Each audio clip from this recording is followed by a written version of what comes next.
హైదరాబాద్ బాచ్పల్లిలో దారుణం జరిగింది. ప్రియుడితో మాట్లాడొద్దని చెప్పినందుకు భర్తని హత్య చేసిందో భార్య. హత్య చేసి ఆత్మహత్యగా చిత్రీకరించింది. తాగిన మత్తులో ఉన్న భర్త అంజలప్ప గుండెపై కూర్చుని గొంతు నులిమి చంపేసింది భార్య రాధ.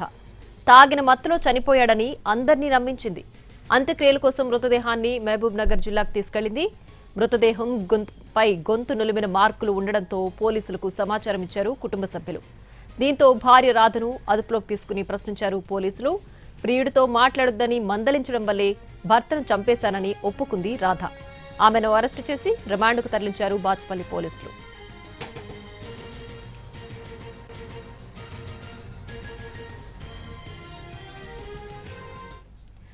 ఇదే అంశానికి సంబంధించి మరింత సమాచారం మా ప్రతినిధి రవి లైవ్ లో అందించడానికి సిద్ధంగా ఉన్నారు. రవి, చెప్పండి, ఈ ఘటనకు సంబంధించి పూర్తి వివరాలేంటి?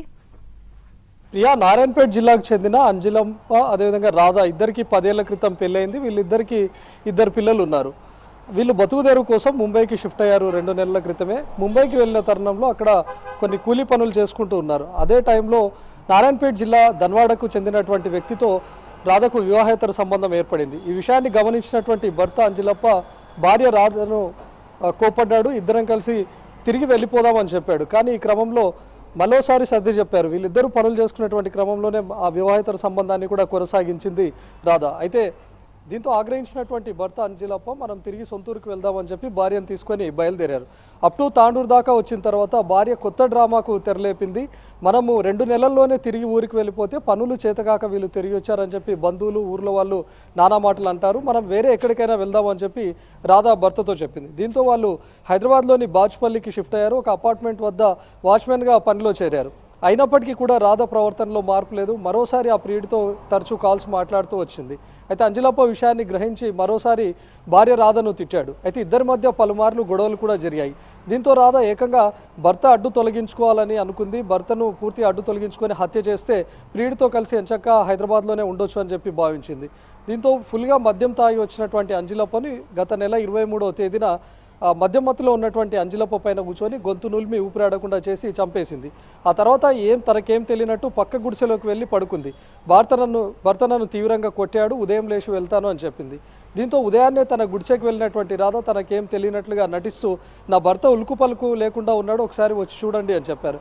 సో చుట్టుపక్కల వాళ్ళంతా వచ్చి చూసేసరికి తను చనిపోయి ఉన్నాడు. దీంతో ఆత్మహత్య చేసుకున్నాడా లేకపోతే అనుమానాస్పదంగా చనిపోయాడా అని అక్కడ ఉన్నటువంటి వాళ్ళంతా గ్రహించేలోపే ఒక ప్రైవేట్ అంబులెన్స్ను బుక్ చేసుకొని రాధా సొంతూరుకు మృతదేహాన్ని తీసుకొని వచ్చింది. తను ఆత్మహత్య చేసుకున్నాడని చెప్పి కుటుంబ సభ్యులందరినీ కూడా నమ్మించింది. దీంతో కుటుంబ సభ్యులు అంత్యక్రియలకు కూడా ఏర్పాట్లు చేశారు. కానీ బంధువులకు అనుమానం వచ్చింది. అంజలప్ప గొంతుపైన కొన్ని గాయాలు ఉండడం, గట్టిగా అదిమినట్టు కొన్ని గుర్తులు ఉండడంతో నారాయణపేట పోలీసులకు ఫిర్యాదు చేశారు. వెంటనే నారాయణపేట పోలీసులు కూడా 0 ఎఫ్ఐఆర్ నమోదు చేశారు. బాచ్పల్లి పోలీసులకు సమాచారం ఇచ్చారు. పూర్తి వివరాలు సేకరించినటువంటి బాచ్పల్లి పోలీసులు వీళ్ళు ఉంటున్నటువంటి అపార్ట్మెంట్ దగ్గర సీసీ ఫుటేజ్ను పరిశీలించారు. ఆ తర్వాత అక్కడ ఉన్నటువంటి వాళ్ళందరినీ ఎంక్వైరీ చేస్తే రాధపైనే అందరూ అనుమానం వ్యక్తం చేశారు. దీంతో రాధను బాచ్పల్లి పోలీసులు అదుపులోకి తీసుకొని విచారించారు. అప్పుడు అసలు విషయం బయటపడింది. రాధే తన భర్తను హత్య చేసినట్లుగా కూడా ఒప్పుకుంది. అయితే రాధకు ప్రియుడు ఏమైనా డైరెక్షన్ ఇచ్చాడా, ముంబైలో ఉంటున్నటువంటి ప్రియుడి డైరెక్షన్లోనే రాధ హత్య చేసిందా అనే కోణంలో పోలీసుల దర్యాప్తు కొనసాగుతోంది. ఇప్పటికే రాధ పైన కేసు నమోదు చేసిన బాచ్పల్లి పోలీసులు రిమాండ్కు తరలించారు. Priya. Right Ravi, thanks for the updates.